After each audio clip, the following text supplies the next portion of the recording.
Hey everybody, before we get going, I just need to give a big thank you to Sinnis Motorcycles for lending me these machines to bring you some videos and an honest review, and also a massive thanks to Bikesure for supplying cover to me while I've got these bikes and allowing me to bring the videos to you.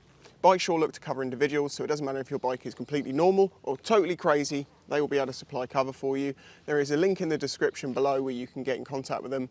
Thank you very much to them for supplying the cover, as I say, and let's get on with the video. Hope you're all doing good out there. If you saw my recent video, I took the Sinnis SM-XE that I've got on loan, green laning down this green lane and another set of green lanes, and I'm basically going to repeat the exact same thing on this bike to see how the Enduro does compared to doing it on something with 17-inch rims and road tyres. This should be better. If you're unaware, if you're new to my channel and you haven't seen all the other videos, well, you should go and check them out, but I am known for green laning on bikes on road tyres. I don't often do it with, you know, off-road tyres. Should we go down the hill a bit this time? It's slightly different, but we're going to the same more extreme lane. Extreme? More uphill lane. Oh, I should have mentioned, so if you remember in my first video, the ABS system didn't appear to be working on this, and that's because the fuse was taken out for an off-road event. I could put that fuse back in, but as I'm using this one off-road, I too would like it to actually not have the ABS, and it's quite cool that you can just pop that fuse out relatively easily. But I will say the gearbox on this is, the first gear is so short that at 5 miles an hour down this hill.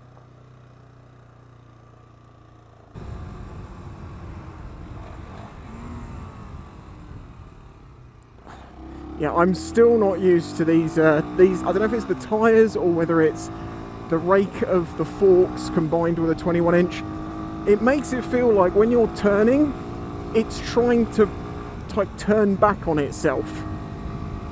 So you get a little bit of sort of wobbling backwards and forwards that you just have to control. I have pumped the tyres up a little bit because they were exceptionally low. I assume they dropped them a bit for the off-road event this bike was at before. As I say, I think it was adapted for that day and they didn't sort of unadapt it.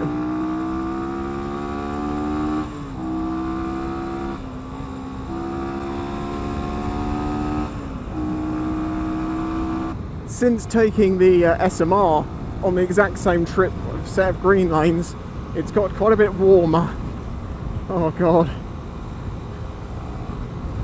Hopefully it'll be relatively cool in most of it, but coming back up that valley on that quite steep hill, if you saw it, yeah, that's gonna be wham.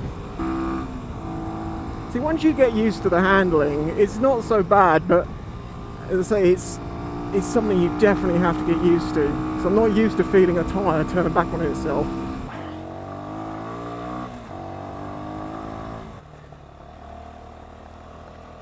Okay, so those rocks are shimming the front side to side a little like they were with the other one, but I don't know, it seems somehow more manageable. But God, it really does sort of jiggle the front wheels side to side quite a lot.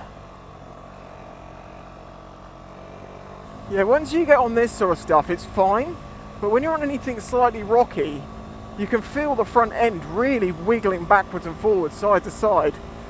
I'm guessing it's this tyre, it's something about it.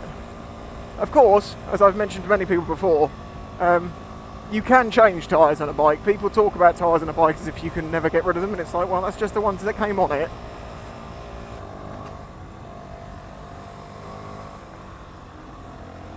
Oh, come on. Whoa! Squirrely.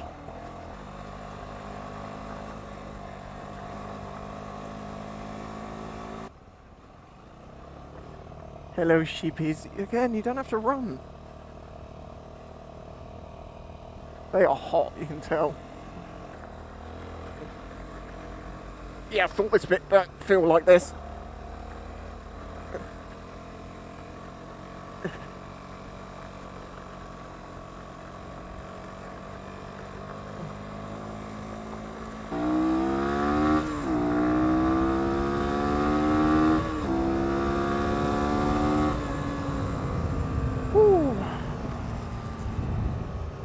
Now we've come to the top of the hill, we need to go back down to the bottom of the hill before we can come back up again. I'm just going to try and repeat what I did with the SMR. If you put it into first gear on this very steep hill, the engine braking from this thing, just, it's so powerful. Put it to second. There we go. So we've gone from 6 to 16. Put it to third.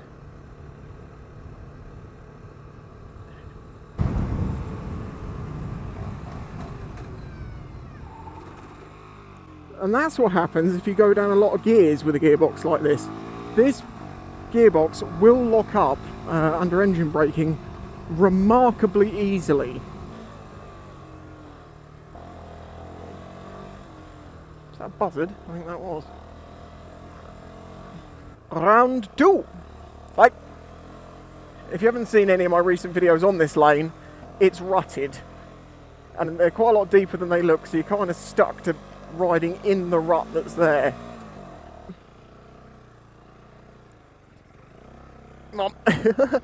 Also, obviously, as I mentioned with the other ones, this hasn't got any handguards, so you've got to be really careful with the bushes from grabbing your levers.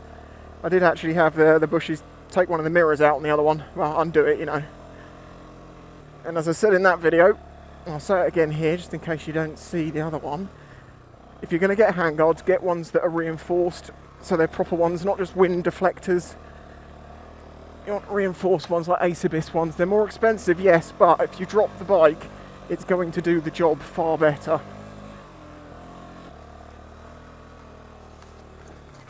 Easy now. See, that's the problem with the ruts. If you turn too hard and you touch the edge of that rut, even with an obblies, it doesn't want to do it.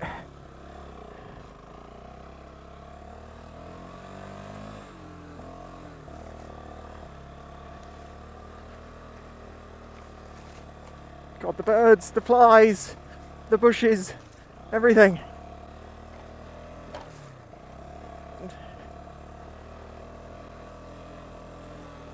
Ow! Ow, what just stabbed me? Someone just got me in the foot.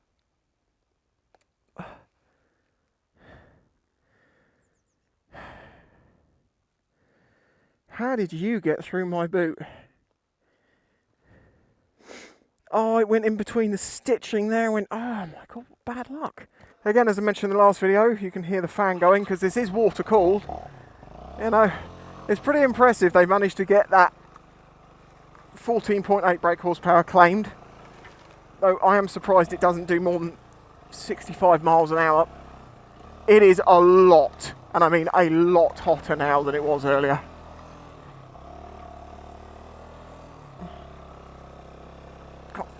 Come on, you've got off-road tyres, you can do this.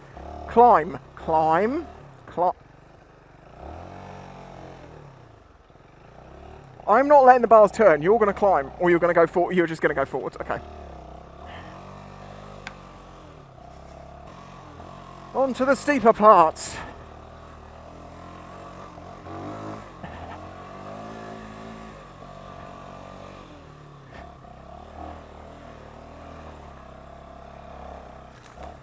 Oh no!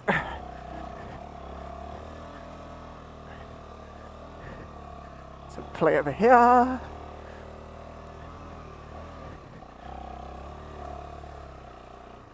Up over here. Yeah, you know, I can cross across this chalk quite easily, and I would have said easier on these tyres. So you know, they're definitely doing their job, but they do feel odd. I can't put it any other way than that. They feel a bit odd on loose stones.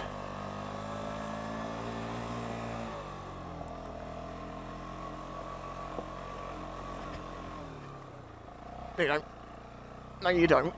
No, you do not. See? That's what I said, you don't. Nope. Check butterfly. Come on. So sorry about the huffing and puffing and breathing and blowing, but I have a mic in my mouth, basically. And there's not a lot I can do about it. Though to be fair,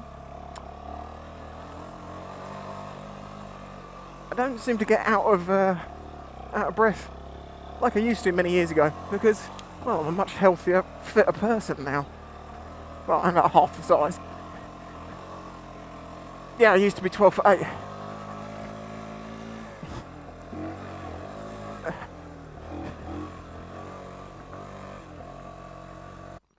I don't know if it's something to do with these side knobbles or the geometry of them or something, but it definitely has this feeling that the front wheel, when you're on this sort of stuff, you know, these sort of, they're quite big rocks, it really jostles you side to side more than I noticed when I was doing it on the FXE.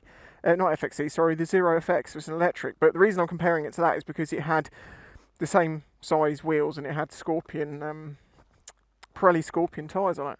And that did, to my feeling, did better, so I'm wondering whether it is the tyres. But they have got a lot bigger knobbles on them than those did, so it's kind of understandable. Maybe if I adjusted the PSIs it might improve it, I'm not sure. Wait a minute, how do you get that side? That's because it's obviously a farmer. And he's Landy.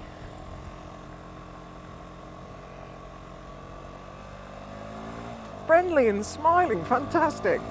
Maybe I just need to get used to this feeling. I mean, I know it's not going to suddenly shoot off sideways, but it is weird feeling.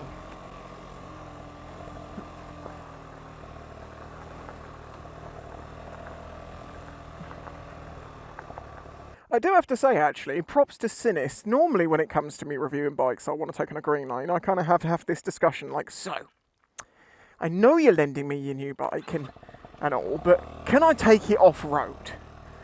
And they're normally like, well, it depends who you talk to. And then I'm like, all right. Sometimes it's like, yeah, be careful. Sometimes it's like, it's probably not a good idea. But they, for the first time ever of any company, said to me, are you going to take on green laning? And I went, well, I was hoping to. And they were like, good. And I was like, what? Yes, yes, that's what I want to hear. So there we go, reached the end of the lanes. Which one of these would I choose for off-road? Well, obviously this one, because it's got the 21-inch front wheel and the 18 rear, which is much better for off-road. But between the two today, it wasn't any easier on this one than it was on the Supermoto on those lanes. I think personally it might be something to do with these tyres. It was fine, but it's that feeling of jumping side to side slightly. That, as I said, the other one had as well, but this one's still doing it. And I didn't notice it so much when I've done it on other bikes. So I don't know what that's all about. I feel like I'd probably just get the SM because it's so much better on the road. That tyre in corners, it feels different. The handling just feels more natural and normal on the SM on the road. And just use it in the lanes like that. Of course, if you can do more extreme stuff, if it's going to be muddy and wet and things like that, you're definitely going to have something with a bit more grip on it. But as I say, in today's conditions in the dry, they were both fine, really. Anyway, if you enjoyed the video, please do smash that like button. Subscribe if you're new here, and if you want to help support this channel, please consider doing that through Patreon. Otherwise, I'll catch you in the next one. Bye-bye.